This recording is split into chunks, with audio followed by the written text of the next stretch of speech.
Hello दोस्तों, नमस्कार। स्वागत है आप सबका आपके अपने YouTube channel study with Sachin में। दोस्तों, आज की इस वीडियो में हम करने जा रहे हैं यूपी डीएलएड के 4th सेमेस्टर का मैथ्स का पेपर सॉल्व, जो कि अभी हाल के ही पिछले 1-2 दिन में हुआ था। दोस्तों, मेरी वीडियो थोड़ी सी लेट हो गई क्योंकि मेरी तबीयत सही नहीं थी। तो दोस्तों, प्लीज सॉल्यूशन को देख लीजिए और मिला लीजिए कि आपके कितने क्वेश्चन यहाँ पे सही जा रहे हैं। मैं आपको एकदम आराम से डिटेल में सारे सॉल्यूशन समझाऊंगा। तो चलिए शुरू कर रहे हैं हमारा आज का वीडियो। चलिए देखिएगा दोस्तों, हमारा देखिए आज का पहला प्रश्न है। हाँ, इससे पहले आपको बता दूं कि आपके पास क्वेश्चन पेपर तो होगा, मुझे ऐसी उम्मीद है कि क्वेश्चन पेपर तो होगा ही।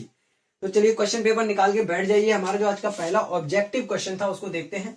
ऑब्जेक्टिव क्वेश्चन के हम यहाँ पे देखने वाले हैं। देखिए, पहला, दूसरा, तीसरा, चौथा, पांचवा, आप इनको मिला लीजिएगा। पहला क्वेश्चन था हमारा cos A। यहाँ पे दिया गया था कि cos A बराबर 0। दोस्तों, आपको बताना था A का मान कितना होगा। तो देखिए दोस्तों, cos A बराबर 0, तो इस 0 वाली वैल्यू को आप cos में लेके आओ। तो cos में कितने का मान 0 होता है आपको पता होना चाहिए। cos में 90 का मान 0 होता है। कितने का? 90 का। तो यहां से देखेंगे तो कंपैरिजन करने पर cos हट जाएगा। A is equal to 90 degree आपका आना चाहिए। यहाँ आपका ऑप्शन 2 करेक्ट है। ऑप्शन 2 यहाँ पे एकदम करेक्ट है। ऐसे मिलाइए, ये ऑप्शंस हैं आपके, ठीक है, ये ऑप्शंस हैं। उसके बाद दोस्तों, अगले क्वेश्चन में पूछा गया था कि आंकड़े 5, 7, 9, 8, 7, 9, 7, 7, 5, 3, 5, इसमें बहुलक बताना था। बहुत ही आसान चीज है और सारी चीजें मेरी पढ़ाई हुई आई है। मैंने पूरा आपका पेपर चेक किया है, बहुत अच्छे से पढ़ाई हुई आई है। ऐसे नहीं कि मैंने एकदम हड़बड़ी में पढ़ाई, बारीकी से पढ़ाई हुई चीजें आई है सारी और पूरा आसान सा पेपर आया है आपका। देखिए, यहाँ पर आंकड़ों की बहुलक बताना था। बहुलक क्या होता है? जो बहुत बार आए, जो बार बार रिपीट हो। तो यहाँ देख लीजिए, सबसे ज्यादा बार हमारा 7 आ रहा है, 4 बार आ रहा है 7, आप गिन के काउंट कर सकते हैं। तो सॉरी, यहाँ पे 7 हमारा बहुलक है, यानी कि ऑप्शन ए सही है। एक ऑप्शन आपका सही है, विकल्प नंबर 1 आपका करेक्ट है, ठीक है। देन देखते हैं क्वेश्चन नंबर 3 में सीधा सीधा कहा गया है कि इनका गुणनफल बताना है आपको। b/a गुणा अंडर रूट के अंदर c/b गुणा अंडर रूट के अंदर a/c। देखिए, तीनों ही रूट में है तो अंदर लिख सकते हैं हम इनको, ठीक है, ऐसे करके लिख सकते हैं आप बिल्कुल आसानी से। तीनों ही अंडर रूट में है तो आप तीनों पे रूट लगा के लिख सकते हैं। देन देखिए, b से b कट गया, a से a कट गया और c से c कट गया, a से a कट गया, बचा क्या आपका अंडर रूट 1, ठीक है। अंडर रूट 1 की वैल्यू होती है 1, निकल के आएगा बाहर 1। यहाँ आपका ऑप्शन नंबर 3 सही है। कौन सा ऑप्शन यहाँ पे आपका करेक्ट है? ऑप्शन नंबर 3 यहाँ पे आपका करेक्ट है। चलिए नेक्स्ट क्वेश्चन को देखते हैं। अगला क्वेश्चन हमारा देखिए वृत्त से रिलेटेड दिया गया है और पेपर प्लीज निकाल लीजिएगा। पेपर यहाँ पे क्वेश्चन लिख के नहीं आ रहे होंगे, तो इसीलिए आपसे कह रहा हूँ प्लीज पेपर निकाल लीजिएगा। अगला हमारा क्वेश्चन है, एक वृत्त का व्यास 12 सेंटीमीटर है, तो वृत्त की परिधि बताइए। वृत्त का व्यास दिया गया है 12 सेंटीमीटर, व्यास मतलब होता है d, बराबर दिया गया है 12 सेंटीमीटर। अब परिधि बतानी है, तो परिधि का फॉर्मूला क्या होता है बेटा जी? परिधि का फॉर्मूला आपका होता है 2πr, और आपको पता है 2 इंटू r क्या होता है? व्यास। 2 गुणा त्रिज्या क्या होता है? व्यास। यानी परिधि का दूसरा फॉर्मूला बनता है पाई इंटू डी या डी इंटू पाई। आपका डी दिया गया है 12, तो 12 पाई आपका आंसर आ जाएगा। यहाँ पे बहुत ही इजी सॉल्यूशन है इसका, 12 पाई आपका आंसर होगा। देखिए, 2 गुणा आर होता है व्यास, तो हमने 2 इंटू आर को लिख लिया डी, मतलब कि व्यास। तो यहाँ पे क्या हो गया? डी गुणा पाई, और डी दिया गया है 12, तो 12 पाई आपका आंसर होगा। यानी ऑप्शन नंबर 1 आपका यहाँ पे करेक्ट है, ठीक है। अगला क्वेश्चन देखिए, समांतर चतुर्भुज के अंतः कोण। बेटा जी, समांतर चतुर्भुज बनाते हैं ऐसे, जिसमें देखिए आमने सामने की भुजाएं होती हैं समांतर और बराबर, ठीक है, थोड़ी सी बस तिरछी होती हैं ऐसे। तो आमने सामने यहाँ पे आपको पूछा गया कि सभी अंतःकोणों का योग। तो भाई, सभी अंतःकोण, कोई सा भी चतुर्भुज ले लो, सभी अंतःकोण हमेशा होते हैं टोटल मिलाकर 360 अंश के बराबर। कितने के बराबर? 360 अंश। ये क्या आपको बताया नहीं? मैंने बताया था ना कि एक चतुर्भुज के सभी अंतःकोण 360 अंश के बराबर होते हैं, वो चाहे समांतर हो चाहे कोई सा भी हो। 360 का मतलब क्या हुआ? 360 को आप क्या लिख सकते हो? 4 गुणा 90, और 90 अंश को बोलते हैं समकोण, यानी 4 समकोण के बराबर होता है।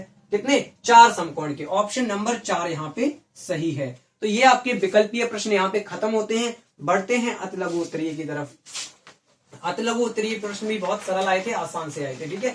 एक एक क्वेश्चन बड़ी आसानी से आपको मैं समझाऊंगा, टेंशन लेने की कोई जरूरत नहीं है। आप बस देखते रहिए, वीडियो को पूरा लास्ट तक देखिए और इसको शेयर भी कर दीजिएगा, ठीक है। चलिए अगला क्वेश्चन देखते हैं हमारा अति लघु का, जो आपका क्वेश्चन नंबर है 6। क्वेश्चन नंबर आपका 6 है। इसमें कहा गया है 2 सिक्कों को उछालने पर दोनों सिक्कों पर एक साथ शीर्ष आने की संभावना क्या है। तो भाई बिल्कुल सरल तरीके से ये क्वेश्चन करवाया था मैंने आपको। पहले हम लिखेंगे कुल कितने आपके इवेंट बन रहे हैं, कुल कितने इवेंट बन रहे हैं। तो देखिए सिंपल सा, हमारे यहां पर दो सिक्के जब हम उछालते हैं तो या तो हेड हेड आएगा या फिर हेड टेल आएगा। ठीक है, ये सिक्के की बात हो रही है, ये पहला सिक्का ये दूसरा सिक्का, तो इसमें हेड हेड आ सकता है, हेड टेल आ सकता है, पहले में टेल आ जाए दूसरे में हेड आ जाए, या फिर दोनों में ही टेल आ जाए। तो ये कुल मिलाकर 4 केस बनते हैं, और इन 4 केस में से आपको दोनों सिक्कों पर शीर्ष चाहिए, मतलब एक केस निकालना है। संभावना क्या होती है, प्रायिकता क्या होती है, प्रोबेबिलिटी क्या होती है कि टोटल नंबर ऑफ इवेंट और total number of event in favour of your question. ठीक है, ये या total number of favourable event. ठीक है, या टोटल नंबर ऑफ इवेंट और यहाँ पे फेवरेबल इवेंट। चलो 1/4 आंसर हो गया। ठीक है, यानी कुल परिणाम और क्वेश्चन के फेवर में कितने आपके परिणाम आ रहे हैं। वो क्वेश्चन क्या पूछा गया है कि हेड हेड आना चाहिए दोनों सिक्कों पर, तो एक ही परिणाम तो ऐसा है जिसमें हेड हेड आ रहा है। टोटल परिणाम 4 हैं और एक परिणाम है जिसमें हेड हेड आ रहा है, यानी कि प्रोबेबिलिटी जो होगी, आपका आंसर जो होगा वो 1/4 होगी। दोनों सिक्कों पर चित आने की संभावना, शीर्ष मतलब चित आने की संभावना, ठीक है, ये होगी ये मतलब 1/4 होगी। ठीक है, उम्मीद करता हूँ सवाल समझ में आया होगा। नेक्स्ट इसमें थोड़ा सा तबीयत डाउन है दोस्तों, इसलिए वीडियो नहीं आ पा रही बहुत दिन से। ठीक है, चलिए नेक्स्ट क्वेश्चन देखते हैं। अगला हमारा प्रश्न है, कहां गया भाई, ये रहा। अगला हमारा प्रश्न है कि एक लंबवृत्तीय बेलन का आधार का क्षेत्रफल दिया गया। कितनी आसानी से मैंने आपको बेलन पढ़ाए थे। ठीक है, एक बेलन है, लंबवृत्तीय बेलन, मतलब बेलन एक ही बात होती है, लंबवृत्तीय मतलब सीधा खड़ा हुआ बेलन। ठीक है, ये इस टाइप का एक बेलन है, इसके आधार का क्षेत्रफल, भाई आधार पे क्या होता है, एक वृत्त होता है, तो आधार का क्षेत्रफल दिया है πr² बराबर आपका दिया है 100 सेंटीमीटर। बहुत सरल सवाल है, और लिख के ले लो भाई साहब, सवाल कक्षा 8 की गणित की किताब से आया है, जो सरकारी वाली किताब है उससे। ठीक है, और यहां पे हम बात करते हैं कि इसकी ऊंचाई आपको दी गई है, h बराबर दिया गया है 10 सेंटीमीटर। आपको बताना है इसका आयतन। तो बेलन का आयतन क्या होता है दादा, आपको मैंने बताया था, बेलन का आयतन, बेलन का हमारा आयतन होता है πr² h। πr² आपके पास है 100, h आपके पास है 10, मल्टीप्लाई मारो आ जाएगा 1000। ठीक है, 1000 सेंटीमीटर क्यूब आ जाएगा। ये आपका आंसर सही होगा, यहाँ पर 1000 सेंटीमीटर क्यूब, 1000 सेंटीमीटर का क्यूब। मिला लो भाई, ये 7वें प्रश्न का आंसर है, 7वें का। आप यही करके आए हो तो आपको पूरा 1 नंबर मिलेगा। ठीक है, अगर ये नहीं करके आए हो तो फिर कोई चांसेस नहीं है, फिर आप देखिए आपकी पढ़ाई उस लायक नहीं हो पाई थी। ठीक है, बहुत सरल क्वेश्चन है, बहुत इजी क्वेश्चन, तभी तो 1 नंबर में रखा हुआ है। नेक्स्ट क्वेश्चन देखिएगा, समीकरण दिया गया था सवाल नंबर 8 में, एक समीकरण दिया गया था और कहा गया था कि इसको हल कीजिए। x² + 7x + 10 = 0। ये समीकरण दिया गया था और इसको हल करना था। दोस्तों देख लूं वीडियो चल रहा है या नहीं। ठीक है, चल रहा है। चलिए देखिए, समीकरण दिया गया था, इसका हल बताना था हमें। तो हल हमें बताने के लिए देखिए क्या करना पड़ेगा भाई। हल बताने के लिए मतलब x का मान निकालना। तो चलो पहले तो गुणनखंड करते हैं। 10 को ऐसे दो गुणनखंडों में तोड़ दो जिनका योगफल 7 आ जाए। तो 5 दूनी 10, 5 2 7, यानी सीधा लिख सकते हैं 7 को हम 5x + 2x + 10 बराबर 0। यहां से x कॉमन तो x + 5, यहां से 2 कॉमन तो x + 5 बराबर 0। यहां आपको मिला x + 5 और यहां आपको मिला x + 2 बराबर 0। अगर भाई देखो हल कर ऐसे ही किया जाता है कि इनका गुणा कब 0 होगा, या तो ये 0 हो या तो ये। दो संख्याओं का गुणा कब 0 होता है, उनमें से एक संख्या तो 0 होनी ही चाहिए, अदरवाइज उनका गुणा कभी 0 नहीं आएगा। दो संख्याओं का गुणा तभी 0 आता है जब उनमें एक संख्या 0 हो। तो इसके लिए आपको या तो इसको 0 रखना पड़ेगा या फिर इसको 0 रखना पड़ेगा। तो यहां से x हमें मिलेगा -5 और यहां से x मिलेगा -2, यानी x = -2, -5 आप आसानी से लिख सकते हैं और यही हमारा आंसर होगा। x = -2, -5। ठीक है, ये दो उत्तर आपको x के मिलेंगे। और ये आप वापस इसमें रख के देख सकते हैं, आपका समीकरण एकदम 0 निकल के आएगा। इधर रख दो, -2 रख दो, पूरे में 0 आ जाएगा, देख लेना। ठीक है, ये आपका काम है, आप इसको करिए, मैंने सिखाया है आपको करना। ठीक है, ये आपका काम है। आप ये नहीं कह सकते कि आपका पढ़ाया हुआ नहीं आया, ये सारी चीजें मैंने पढ़ाई हैं। ठीक है, इस क्वेश्चन को देखिए, एकदम नॉर्मल फॉर्मूला बेस्ड क्वेश्चन है। एक वृत्त की त्रिज्या दूसरे वृत्त की त्रिज्या की 4 गुनी है, तो एक वृत्त की त्रिज्या, तो हमने भाई क्या मान लिया कि पहले वृत्त की त्रिज्या है R1 और दूसरे की R2। तो इसकी अगर भाई देखो, पहले वृत्त की त्रिज्या दूसरे वृत्त की त्रिज्या, अनुपात वाले में याद रखना होता है कौन पहले लिखा है। तो एक वृत्त की त्रिज्या दूसरे वृत्त की त्रिज्या की 4 गुनी है, तो दूसरे वृत्त की त्रिज्या अगर x है तो इसकी 4x है। दोनों के क्षेत्रफल का अनुपात बताओ, तो भाई क्षेत्रफल का अनुपात तो आप ऐसे ही निकालोगे, ठीक है, बटे करके। तो आप क्या करेंगे, पाई R1 square upon pi R2 square, मतलब कि पाई, देखो पाई लिखने की कोई जरूरत नहीं है, ये कट गया, यानी कि R1 स्क्वायर लिखना है आपको, यानी कि 4x का स्क्वायर अपॉन x का स्क्वायर, कुल मिलाकर A1 बटे A2 आपको क्या मिला, यहां से 4 चौके 16x square upon x square. भाई ये दोनों चीजें कैंसिल, बचा हमारा 16 बटे 1। अनुपात बता दो, A1 अनुपात A2, ये A1 A2 क्या है, क्षेत्रफल है, एरिया। पहले वृत्त का अनुपात निकालें दूसरे वृत्त के साथ तो आएगा 16 अनुपात 1, करेक्ट आंसर। उनके क्षेत्रफल का अनुपात आएगा 16 अनुपात 1, यही आपका उत्तर यहाँ पे सही है। ठीक है, मिला लीजिए, 9 में का ये आंसर है। अगले सवाल को करते हैं। ठीक है, जल्दी जल्दी से सारे सवाल कर डालें और मजे से एकदम फिर मिला लें कि कितने नंबर आ रहे हैं। अगला सवाल आपको दिया गया है, 10वां सवाल देखिए दिया गया है, और चक्रीय चतुर्भुज तो इतना अच्छा पढ़ाया था मैंने, चक्रीय चतुर्भुज से आया हुआ है अगला, कि ABCD एक चक्रीय चतुर्भुज है, मतलब आपने एक ऐसे बना लिया, ठीक है, वृत्त, और ABCD कोई भी एक चक्रीय चतुर्भुज बना लो, कैसा भी बना लो आप, आपको आंसर निकालने से मतलब है ABCD। ठीक है, इसमें बोला जा रहा है कि कोण A 55 है, कोण A 55 है और कोण B 60 है, ये 60 है। बचे हुए कोण C और D का मान ज्ञात कीजिए। तो भैया आपको क्या बताया था कि आमने सामने के कोणों का योग होता है 180 अंश, तो कोण B प्लस कोण D का योग होना चाहिए 180 अंश, और कोण D हमें निकालना है, तो कोण D बराबर 180 अंश माइनस कोण B, उधर ले गए माइनस हो गया, तो 180 में से B वाला घटा दो, B कितना है 60, तो ये तो निकल के आ गया 120 अंश।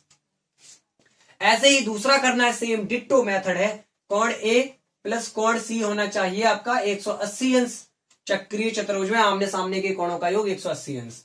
तो यहां से कोण C आपको निकालना है, जो कि हो जाएगा 180 माइनस कोण A, और कोण A है हमारे पास 55, तो इसमें से 55 घटाओ, 5 ये बचा, 7 में से 5 गया 2, ये आ गया 125 अंश। तो एक आया 120, एक आया 125। ठीक है, ये इसका उत्तर होगा सवाल नंबर 10 का। चलो सवाल नंबर 11 देखते हैं। सवाल नंबर 11 क्या है हमारा, अरे वाह, त्रिकोणमिति का डायरेक्ट मान रखने के ऊपर क्वेश्चन आया है। वाह, इससे सरल आपको क्या क्वेश्चन मिल सकते थे बताइए, इससे सरल आपको क्या क्वेश्चन मिल सकते थे। यहाँ पे हमारा 11वां सवाल देखो आप, 11वां सवाल हमारा है कि साइन 30 अंश प्लस कॉस 60 अंश प्लस टेन 45 यानी 45 अंश। ठीक है, देखो साइन 30 होता है 1/2, कॉस 60 होता है 1/2, टेन 45 होता है 1, तो ये हो गया आधा और आधा मिलकर हो गया 8, मतलब 1/2 हो गया 1, भाई आधा होता है 1/2, ये हो गया 1 प्लस 1 आ गया 2, ये आंसर होगा।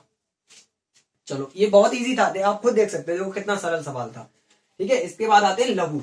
चलो लघु मतलब थोड़े से बड़े, इतने बड़े भी नहीं बट थोड़े से बड़े, ताकि 2 नंबर आ सके आपके।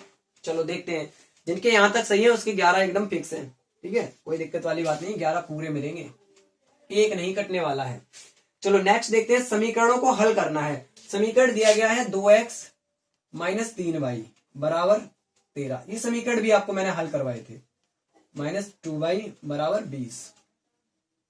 भाई इसको क्या कर सकते हो आप, इसको विलोपन विधि से हल कर दो, किसी एक चर को विलोपित कर दो। यानी कि आप क्या करें कि इस समीकरण में देखो, समीकरण 1 मान लो इसको, 2 मान लो इसको, लिख दो समीकरण 1 में 2 से 7 से, यहां x वाले पद बराबर कर लें, इसमें 7 से गुणा कर दो, इसमें 2 से गुणा कर दो। समीकरण 1 में 7 से व समीकरण 2 में 2 से गुणा करने पर। आप आंसर मिलाना, आप जिस भी मेथड से करके आए उससे कोई प्रॉब्लम नहीं है, गुणा करने पर। आप प्रतिस्थापन से करके आए हैं तो भी कोई दिक्कत नहीं है। गुणा कर दो भाई, इसमें करना है हमें 7 से, तो 7 दूनी 14x माइनस 7 किया 21 भाई बराबर 13 सत्ते होता है हमारा 91। ठीक है, यहां करना है 2 से पूरे समीकरण में, तो 7 दूनी 14x माइनस 2 दूनी 4y बराबर 20 दूनी 40। इनको लिख दो भाई घटाने पर, क्योंकि चिन्ह सेम आ रहे हैं तो घटाने पर ही तो चिन्ह बदलते हैं। बदल गए, ये कट गया, ये बचा माइनस का आपका कितना होता है 17y बराबर यहां पे कितना आएगा घट के, यहां पे आएगा 1 और 9, ये आ गया 51। तो y बराबर आपका आ जाएगा 51, ये माइनस में 17/3 यानी 17×3 = 51, कुल मिलाकर -3 यहाँ पे आएगा y। और x बराबर मैं बता दूं आपको, x बराबर किसी भी समीकरण में रख दो आप।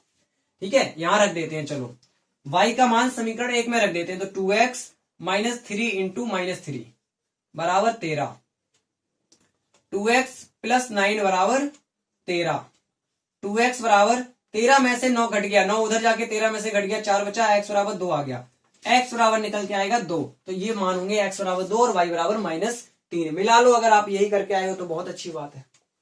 ठीक है, चाहो तो मैं आपको दिखा दूं कि ये दोनों मान इस समीकरण को संतुष्ट भी कर रहे हैं। x का मान 2 रखेंगे तो 2 दूनी 4, और ये रखेंगे -3, तो 3 3 9 प्लस का 9 आ जाएगा, माइनस माइनस प्लस हो गया, 9 4 13 आएगा। देखो इधर 13 ही तो है बराबर में, तो ये मान हमारे एकदम सही है, कोई दिक्कत वाली बात नहीं है, ये मान एकदम से सही आए हैं हमारे।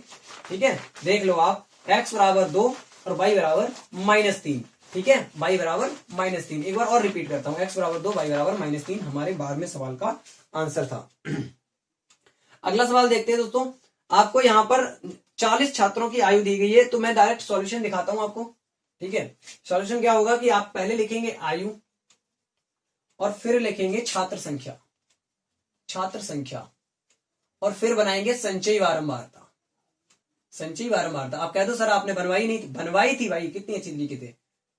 ठीक है, ये तो कितना अच्छा क्वेश्चन मैंने करवाया था। आयु आपको दी गई है, ठीक है, यहाँ पे आयु आपको दी गई 10, 12, 14, 16, 18। ठीक है, उसके बाद आपको छात्र संख्या दी गई 4, 8, 12 और 6 और 10। संचयी बारंबारता निकालनी है, तो ये 4 का 4 आ गया, 8 4 12 आ गया, 12 12 24 आ गया, 24 6 30 आ गया, 30 10 40 आ गया। और कुल योग भी यहाँ पे कितना आएगा, कुल योग देखो निकाल के, 8 4 12 12 24 6 30 10 40, यानी कि कुल योग मतलब पदों की संख्या n कैसी आई, सम, विषम नहीं, सम। कैसी आई, सम।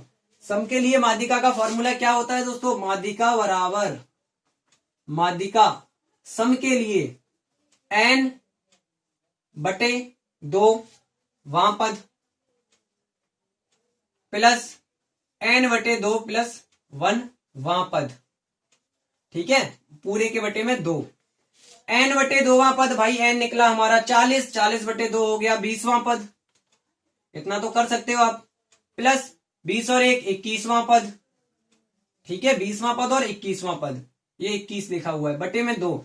अब भाई 20वां पद क्या बताया था संचयी बारंबारता में, देखो ये 20 लिखा है, तो अगर ये ना मिले तो इसके बाद वाला लो, तो 20 किस में आएगा, 24 वाले में। 24 वाला देखो कितना है 14, और 21 भी आएगा 24 में, तो पद कितना है, ये पद होता है, ये बारंबारता, ये संचयी बारंबारता। पद कितना है 14, तो 14 + 14/2, 14 14 28/2, 14 ही आंसर आ गया। ठीक है, क्या आंसर आ गया, 14 यहाँ पे हमारी माध्यिका होगी।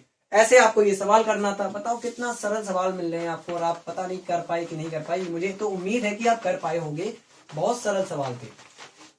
ठीक है, मुझे पूरी उम्मीद है कि आप सवालों को कर पाए होंगे, आप इन सवालों के घेरे से निकल के बाहर उभर के आए होंगे और एकदम मस्ती से पेपर दिया होगा। अगला हमारा सवाल है, 14वां क्वेश्चन है हमारा, 14th क्वेश्चन है। देखो 14th क्वेश्चन क्या दिया गया है कि 4, अरे भाई ये भी सरल सवाल है, cot square 45 degree minus, cot को उन्होंने कैट लिख दिया भाई, मिस्टेक, हंसने की कोई बात नहीं है, पीएनपी है, गलतियां हो जाती है। Sine square 30। ठीक है, देखो कॉट 45 का मान होता है 1, तो 4 गुणा 1 का वर्ग माइनस सेक 60 का मान कितना होता है 2, क्योंकि कॉस 30 होता है हमारा, कॉस 60 होता है 1/2, और कॉस को पलट दो तो सेक आ जाता है। तो ठीक है, ये आ गया 2 का वर्ग, प्लस साइन 30 होता है 1/2, देखो भाई, 1 का वर्ग 1, 4 एकम 4, माइनस 2 का वर्ग 4 प्लस 1/4, ये दोनों कट गया, या यूं बोल लो कि ये दोनों मर गए, बचे हमारे पास 1/4 भैया, 1/4। ये आपका आंसर करेक्ट है यहां पर। ओके ठीक है, चलिए अगला सवाल देखते हैं। 4 क्वेश्चन और बचे हैं, जल्दी से ढेर कर देते हैं चारों को।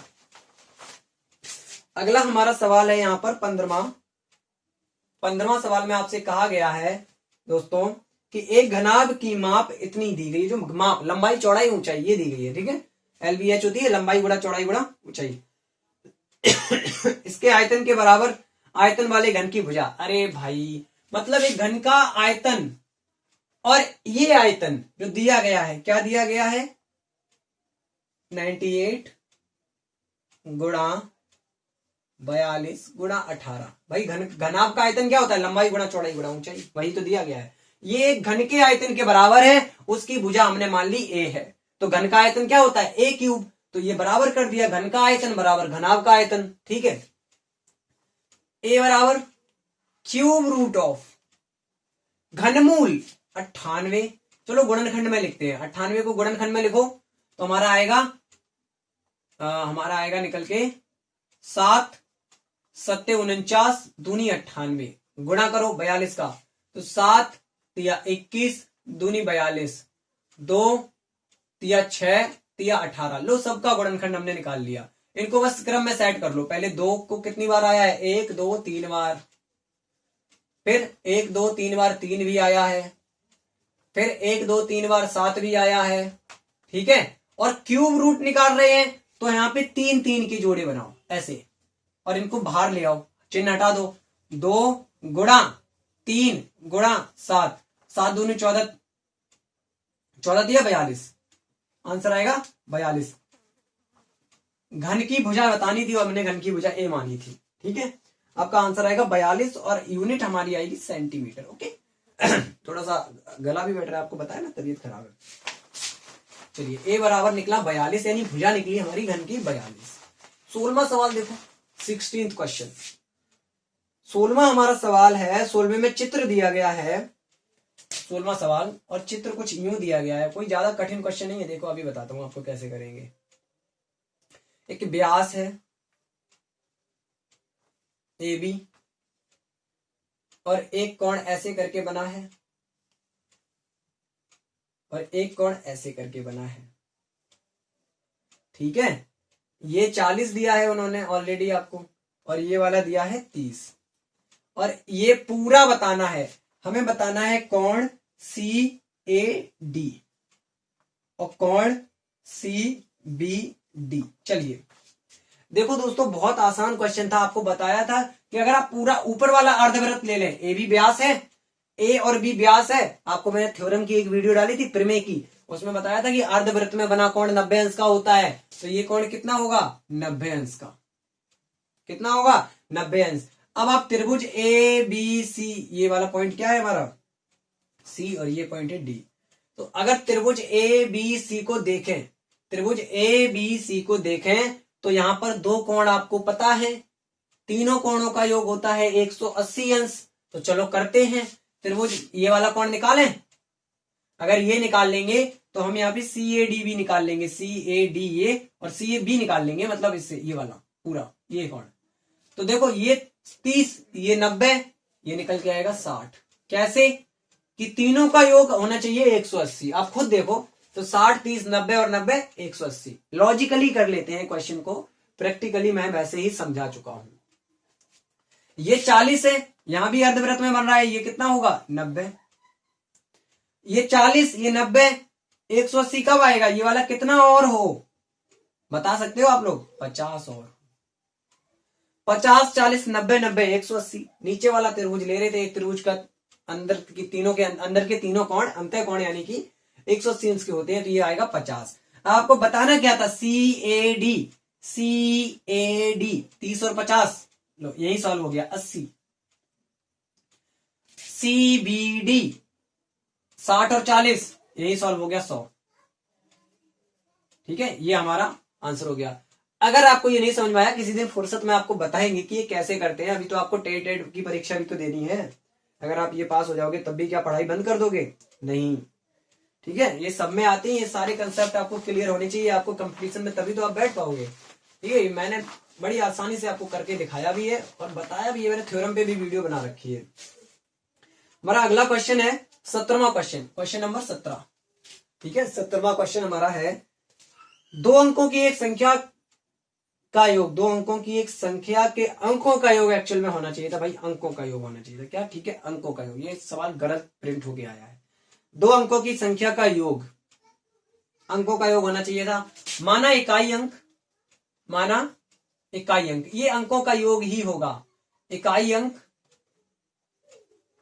बराबर x, ऐसा सवाल भी करवाया है मैंने, दहाई अंक बराबर y, हैंड राइटिंग आप समझ सकते हो ऐसी ही है। तो संख्या क्या हो जाएगी हमारी, संख्या हम कैसे लिखेंगे, 10y प्लस x।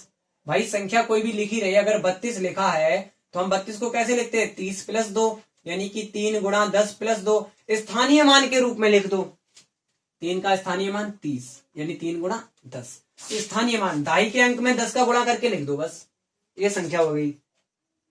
उसके बाद दोस्तों आगे देखे, वीडियो चल रही, चल तो रही है भाई, और हो भी गई है अच्छी खासी, टाइपिंग भी हो गई वीडियो की। ठीक है, उसके बाद आगे क्या करोगे आप, आपसे कहा गया है अंकों का योग, यानी x प्लस वाई आपको दिया है, अंकों का योग दिया है 12, उस संख्या में से 36 घटा दिया जाए, इस संख्या में से 36 घटा दो, यानी 10y प्लस एक्स माइनस 36। तो बोला क्या है उन्होंने कि संख्या के अंकों का स्थान बदल जाता है, ये यहां आ जाएगा, ये यहां आ जाएगा, यानी 10x प्लस वाई हो जाएगा। इसको सॉल्व करो जरा, तो x वाले पद एक तरफ ले आओ, यानी इसको उधर ले जाते हैं, पूरे को, इस पूरे को उधर ले जाते हैं, करें, ठीक है, या फिर उसको इधर ले आए, चलो उसको इधर ले आते हैं, 10y minus Y plus X minus 10x। आप देख लो मैंने ये इनको इधर लाया हूं तो इन्हीं के चिन्ह बदले होंगे सिर्फ, और 36 को उधर ले गए तो प्लस हो गया, यहां हमें मिलेगा 9y माइनस 9x बराबर 36। यहां से 9 कॉमन लेके काट दो, 9 ये हमारा y माइनस एक्स बराबर 9 चौकी 36, 4। ठीक है, एक हमारे पास, इसको ऐसे लिख लो, x y प्लस एक्स बराबर 12, कोई फर्क नहीं पड़ेगा, अंक पलट दो तब भी ये प्लस में है। एक समीकरण ये है, एक समीकरण ये है, दोनों समीकरणों को आपस में जोड़ दो, जोड़ने पर क्या होगा, जोड़ने पर क्या होगा, चलो इधर कर देता हूं, एक समीकरण ये है, एक समीकरण ये है, दोनों को जोड़ देते हैं तो y और y हो गया 2y, x आपस में कट गया, ये आ गया 12 और 4 16, y बराबर 8, और x बराबर कितना आएगा, यहां से निकाल दो या फिर यहां से निकाल दो, x बराबर क्या हो जाएगा, y उधर जाके माइनस, तो 12 में से y का मान माइनस हो जाएगा, 4 बचेगा। ठीक है, कैसे सर डायरेक्ट कैसे कर दिया भाई, इस समीकरण को उठाओ और देखो, आपका x बराबर क्या होगा, 12 माइनस वाई, और y कितना निकला है 8, तो 12 माइनस 8 कितना आएगा 4। तो हमारी संख्या क्या होगी, एक्चुअल पूछा गया है संख्या क्या होगी, हमारी संख्या होगी, संख्या थी 10y प्लस एक्स, y निकला 8, 8 दाई 80 प्लस 4 84। अब आप देख सकते हो उन्होंने कहा है कि संख्या में से 36 घटा दें तो संख्या के अंक पलट जाते हैं, 84 में से 36 घटा के देख लो, 14 में से 6 गया 8, 7 में से 3 गया 4, अंक पलट गए भैया, 4 8 4 8, कंडीशन एकदम सही है। अंकों का योग 12 दिया गया है तो 84 में अंकों का योग 12 ही है, संख्या आपकी एकदम करेक्ट है। ठीक है, एकदम करेक्ट। अगला क्वेश्चन करते हैं, अगला हमारा क्वेश्चन और लास्ट क्वेश्चन, बड़ा प्यारा क्वेश्चन है, बेलन के ऊपर क्वेश्चन है भाई, बेलन, बेलन तो कराया है मैंने, है ना, कराया था, कमेंट में कर दो यस सर, कराया था। बेलन के ऊपर क्वेश्चन है, और बेलन तो बहुत अच्छा होता है, सुंदर सी आकृति बनती है बेलन में। कहा गया है कि 3 मीटर व्यास का 14 मीटर गहरा एक कुआं, 3 मीटर व्यास वाला एक कुआं खोदना है। ऐसे कुआं बेलन की तरीके का तो होता है, बोला है कि 14 मीटर गहरा खोदना है, 14 मीटर और कहा गया है कि इसका व्यास है 3 मीटर, यानी यहां से यहां तक पूरा व्यास है 3 मीटर। तो सीधा सीधा भाई आपको एच दिया गया है 14 मीटर, गहराई या ऊंचाई बोल लो। आर दिया गया है 3/2, कह दो सर 3/2 कहां से हो गया, व्यास दिया गया है 3, तो त्रिज्या व्यास की आधी होगी, ठीक है।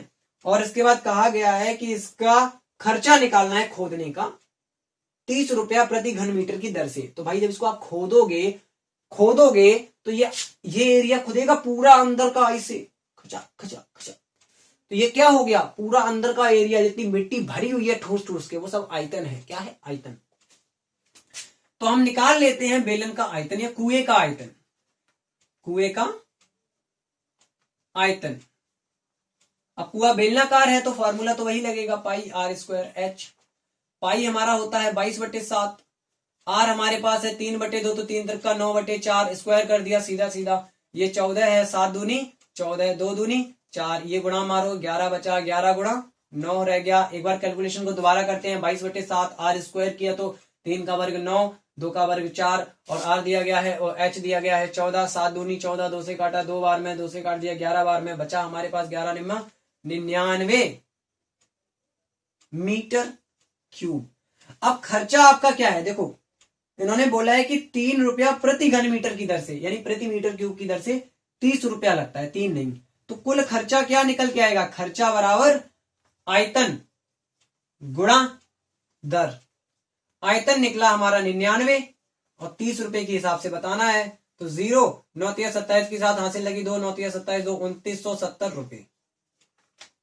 नोट कर लो 2970 रुपए, यही हमारा आंसर सही होगा, ठीक है 2970 रुपए। देख लो कोई प्रॉब्लम हो रही हो कैलकुलेशन में तो तरीका यही है एग्जैक्ट। वैसे भी आंसर भी यही आना चाहिए, मुझे नहीं लग रहा कि काटने बीटने में कोई गलती हुई होगी तो ही गलत हो सकता है, अदरवाइज ये आपका एकदम करेक्ट है, तरीका यही होगा। चलिए उम्मीद करता हूँ ये सॉल्यूशन आपको पसंद आया होगा और समझ में भी आया होगा एक एक क्वेश्चन। अगर आपको वाकई में समझ में आया तो इसको शेयर कर दीजिए अपने दोस्तों के साथ, ताकि वो लोग भी इसको देख सकें। मिलेंगे अब अगली वीडियोस के साथ, पता नहीं आप लोग वीडियो देखें या नहीं देखें, अगर देखना चाहते हैं तो प्लीज कमेंट करके बताइए किस टॉपिक पर वीडियो बनाऊं, आपको क्या पढ़ना है, मैथ में क्या आपको रिवाइज करना है, कुछ एकदम अलग टॉपिक वाइज टॉपिक की आपको टैट वैट के लिए कुछ समझ में आ जाए, एकदम बेसिक से कुछ पढ़ना हो तो प्लीज कमेंट कीजिएगा। अदरवाइज जय हिंद, जय माता दी, राम राम, ठीक है।